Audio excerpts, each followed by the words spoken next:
Ma'am, ba't may panlinis ka sa salamin? Ah, wait lang. Meron ako niyan. Okay, try mo to. Ano ba galing?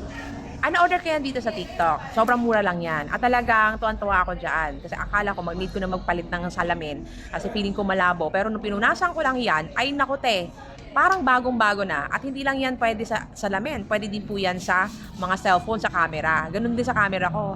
Minsan akala ko malabo na. Kahit anong punas ko ng tela, ay hindi. Pero nung sinubukan ko yan, ay, ang linaw talaga niya at malinis. At hindi ka mahirapan kasi nga, yan ay naka-perpak. Ayan, o, diba? So, sa isang box nito, I think mga 100 pieces. So, sobrang mura to.